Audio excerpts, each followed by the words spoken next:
Welcome to The Making of a Nation, an American history series in VOA Special English. In 1801, the United States had a new president, Thomas Jefferson.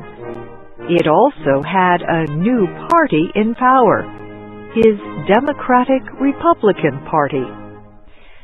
Though supporters of Jefferson were called Republicans, that party led to the modern Democratic Party.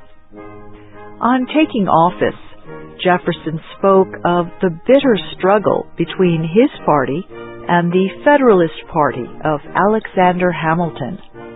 The United States now had a two-party system. Jefferson held out the hand of peace and friendship to the Federalists. He said, "We are all Republicans. We are all Federalists. Let us unite with hearts and minds. Let us have peace and love in our relations with each other." Now, Jack Weitzel and Stuart Spencer continue our story.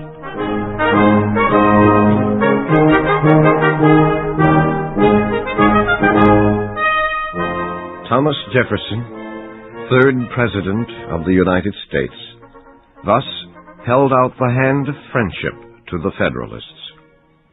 But Alexander Hamilton did not accept it. As Jefferson became president, Hamilton made a speech attacking Jefferson. Hamilton had decided to continue fighting the Democratic movement in the United States. This did not worry Jefferson. He was sure he could show even the Federalists that his program was good for all. Of course, he said, the top leaders of the Federalists, men like Hamilton, could never be changed. But he was more interested in bringing their followers to his side. Jefferson was a happy president in those early days of 1801. Jefferson said, "We can no longer say that there is nothing new under the sun. What we have done in this country is all new. The force of public opinion is new. But the most important and pleasing newness is that we have changed our government without violence. This shows a strength of American character that will give long life to our republic. We have proved that freedom of the press, freedom of speech, and freedom of thought are necessary in a healthy nation. Let men argue with each other. The arguments may become bitter, but the bitterness is just a cloud that passes, and out of the arguments will come the truth."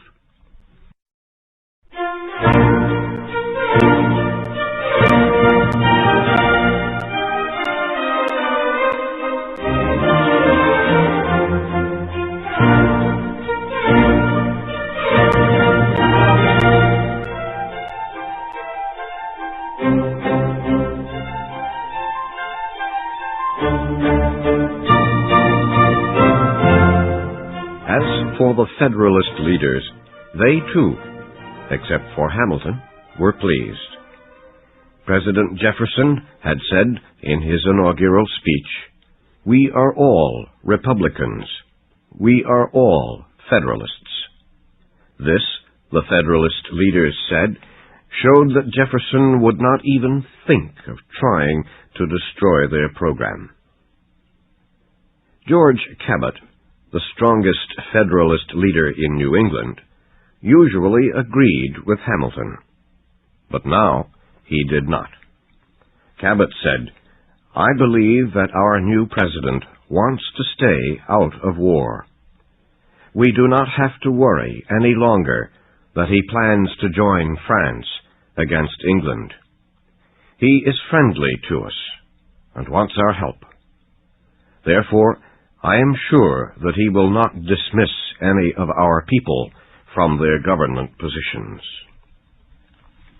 Another Federalist leader, Timothy Pickering, the Secretary of State under President Adams, said, "I am satisfied that Jefferson will not make any important changes in government policy, and that he will depend for support more on us Federalists than on the Democrats."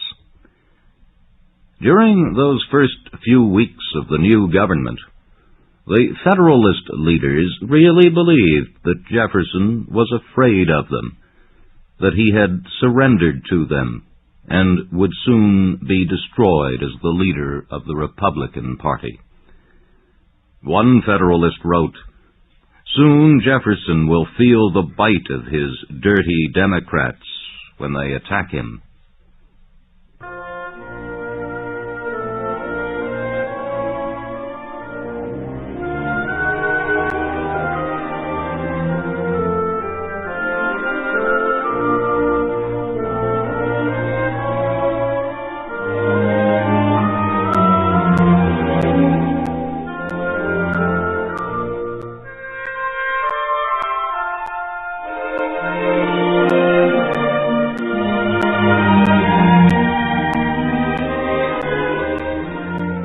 Jefferson soon did hear complaints from Republican leaders who felt he was being too kind to the Federalists.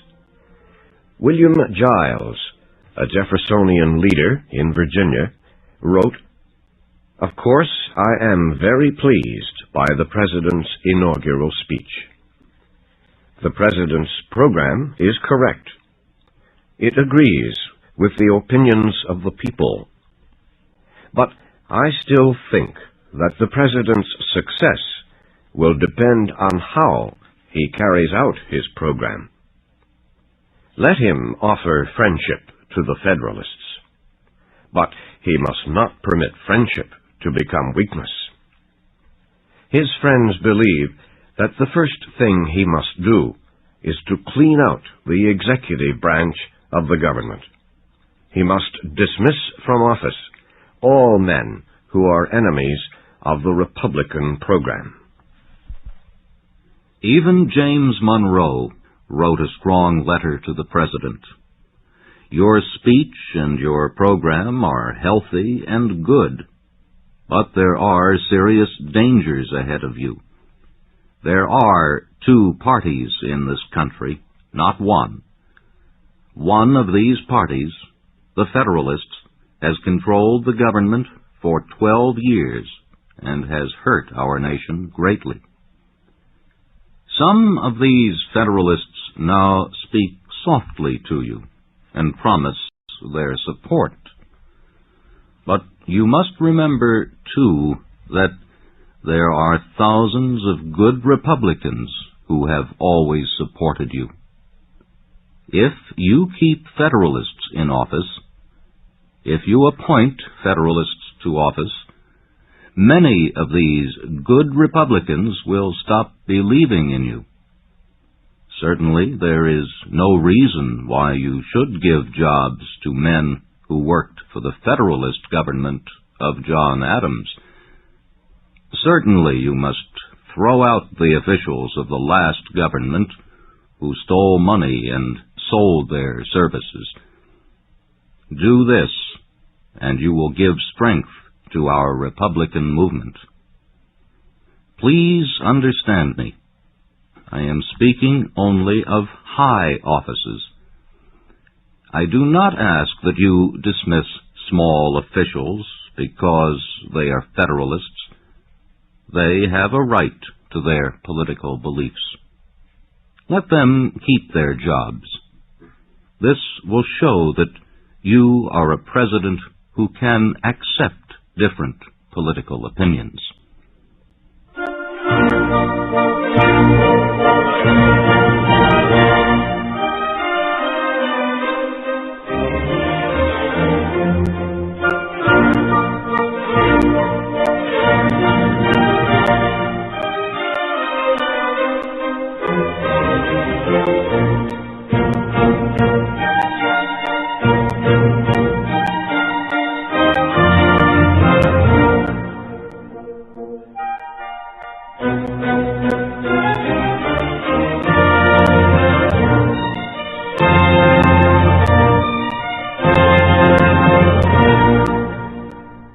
As the Federalists and the Republican leaders kept asking Jefferson for positions in the government, the President was thinking of his cabinet.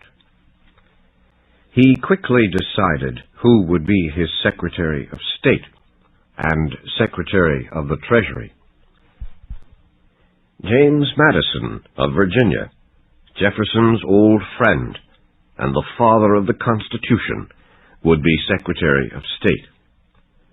For Secretary of the Treasury, Jefferson chose Albert Gallatin of Pennsylvania, the brilliant leader of the Republicans in Congress, the man who understood economics and finance as well as Alexander Hamilton. For the War Department, Jefferson turned to General Henry Dearborn of New England. Jefferson's first choice to be Secretary of the Navy was Judge Robert Livingston, the great lawyer from New York. But Judge Livingston rejected this position. Jefferson finally chose Robert Smith of Baltimore, Maryland. The President had already appointed one man from New England to his cabinet, Secretary of War Dearborn. Yet he went to New England for two more appointments. Jefferson knew that the strength of the Federalist party was greater in New England than in any other part of the country. He believed that there was no better way to move New England away from the Federalist program than to give cabinet positions to men from New England. And so Jefferson found his Attorney General in Levi Lincoln of Massachusetts. Like Dearborn, Lincoln was a patriot of the American Revolution. He had been a supporter of Jefferson from the beginning. He was famous as a lawyer in Massachusetts, where he was the top leader of the Republican Party.